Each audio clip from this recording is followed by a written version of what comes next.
देखिए, मैं आप लोगों की इज्जत पे कोई आंच नहीं आने दूंगी, ना आपकी इज्जत पे और ना ही पापा की इज्जत पे। सब ठीक हो जाएगा। बतूल, अगर राह नहीं आती ना तो तुमने हर हाल में अपने आप को तैयार रखना है, हमारी मदद करनी होगी तुम्हें, ओके? कैसी बातें करें मामा, अल्लाह ना करे ऐसा कुछ हो, सब ठीक हो जाएगा, आ जाएगी राह। आ जाएगी, बिल्कुल आ जाएगी। अगर ना आई तो तुम्हें हमारी मदद करनी होगी। अरे देखो ना, फूफो परेशान है, अदील भी उसे ढूंढने गए हैं। बस हमें तुम्हारी मदद की जरूरत होगी अगर राह नहीं आती तो। राह अगर नहीं आई तो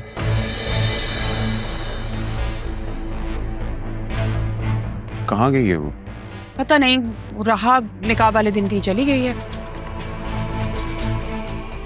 समझ नहीं आ रही। बस कर दो आसिया, बस कर दो, किसी के साथ नहीं गई है वो। अरे मैं क्या बस कर दूं भाई? अगर राह को शादी नहीं करनी थी ज़रियून से तो फिर इतना तमाशा लगाने की क्या जरूरत थी उसे? जब एक बार राह ने कह दिया था कि उससे शादी करनी है तो फिर ये सब क्या तमाशा है? राह ने तो पापा की ख्वाहिश के आगे आंखें बंद करके अपना सर झुका दिया था। ऐसी कोई बात नहीं है। अच्छा, कोई बात नहीं है ऐसी? बस कर दो, उसने सबको साफ साफ बताया था।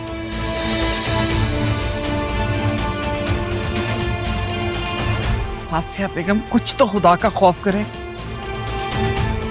और जल्दी किस बात की है? आ जाएगी राह, थोड़ा तो इंतजार कर लें। हाँ भाई, तुम तो यही कहोगी। बुलाओ ना अपने बेटे को, करो अरमान को फोन और उससे पूछो राह कहाँ है।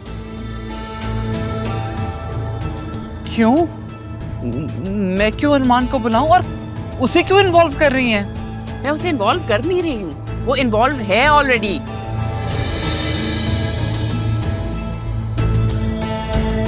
सारी दुनिया को पता था कि राह और खैर, तुम अरमान को कॉल करो ना, उसको बुलाओ, उससे पूछो ना क्यों नहीं आया वो निकाह में। बस आसिया बेगम, मैं अब एक लफ्ज नहीं सुन सकती अपने बच्चे के बारे में। वो हरगिज़ ऐसी हरकत नहीं कर सकता। तुम भी सोच समझ के बात करो, हमारी लड़की भी ऐसी नहीं है। अभी सब कुछ खुल के सामने आ गया ना, तो मुंह की खानी पड़ेगी। बस कर दे आपको। वसीम भाई एक दफा पहले भी धोखा खा चुके हैं ना आप। और तुम भी तो ऐसे ही गई थी ना तारा। बस कर दो आसिया, खुदा के लिए बस कर दो, चुप हो जाओ।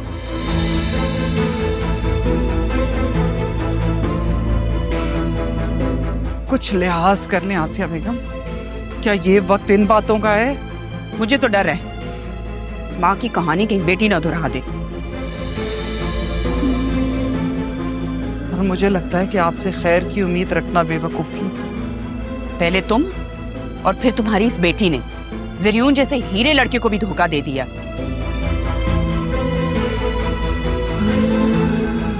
और गई भी किसके साथ भाग के? जिसने इस घर का नमक खाया और किया क्या? नमक हरामी। बस, मैं आपको पहले भी कह चुकी हूँ, आप अपनी हद पार कर रही हैं। मेरे बेटे पे इल्जाम मत लगाएं। अच्छा, तो फिर करो ना अपने बेटे को कॉल, उसको बोलो यहाँ आए और आके साबित करें।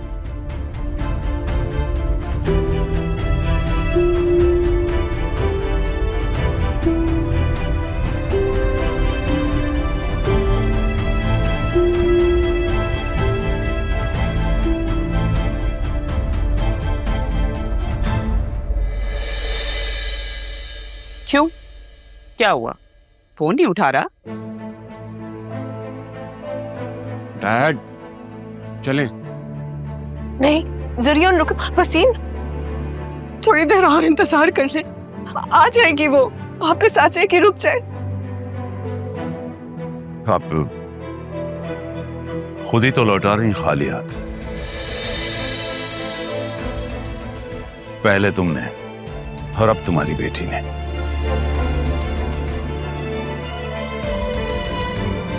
ये सब अच्छा नहीं किया। वसीम भाई, आप और कुछ नहीं तो अदील की इज्जत का ईमान रख लें। देखें, ज़रियून हमारे घर की दहलीज पे दूल्हा बन के आया है, हम इसे मायूस होके नहीं जाने देंगे।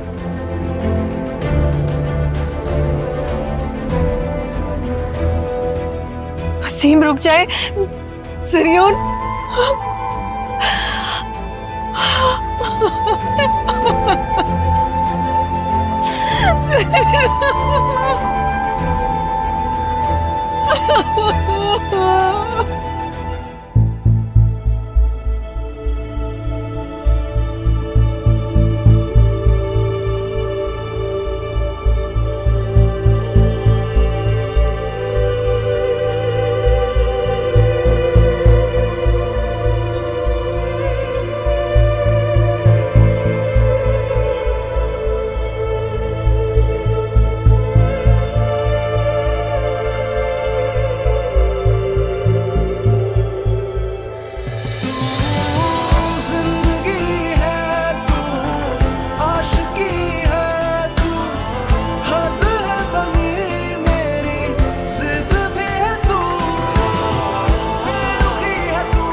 सांसें जो लेता दिल तुम ही वजह हो, हर बार सजदे में तुम ही दुआ हो, मेरी आदतें। डैड क्या हो गया है आपको? मैं नहीं कर सकता ये शादी।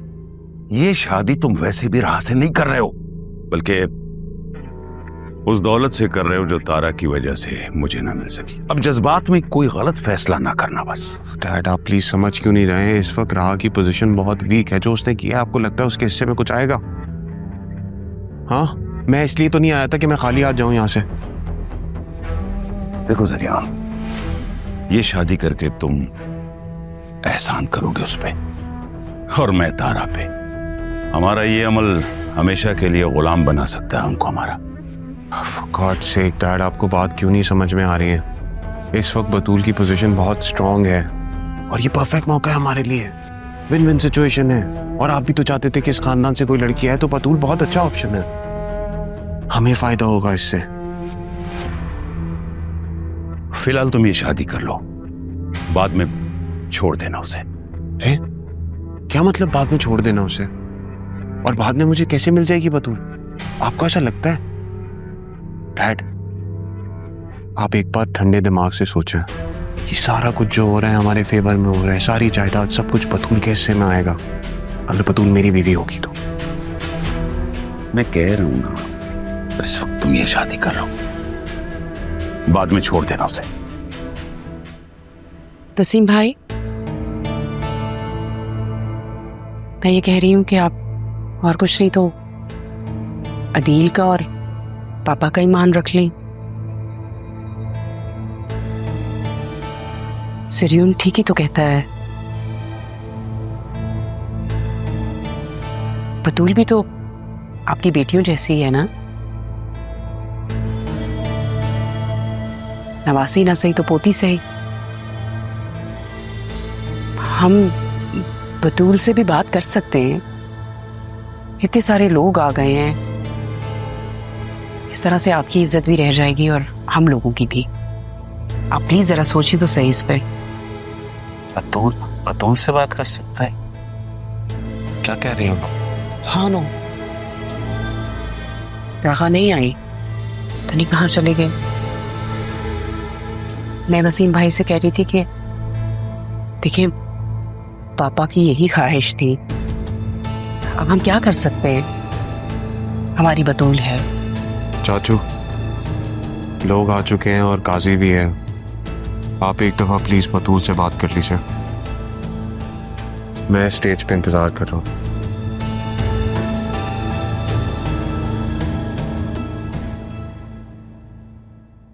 अदील, मैं ये सब कुछ ताया जान की ख्वाहिश के मुताबिक कर रहा हूं। उनकी ख्वाहिश थी कि इस घर की लड़की से जरियून की शादी हो। अब देख लो, मेरे बेटे को भी कोई एतराज नहीं है, मान गया है वो। बस अब तुम इनकार मत करना।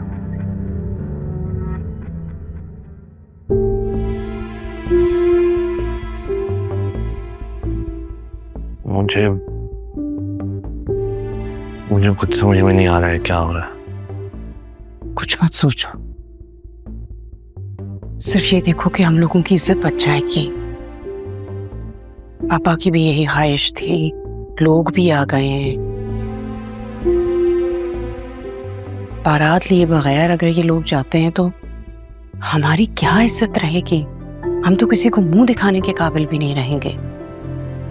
दोनों हमारी बेटियां हैं, एक ना सही तो दूसरी सही। खुद बताओ, क्या मैं कुछ गलत कह रही हूँ?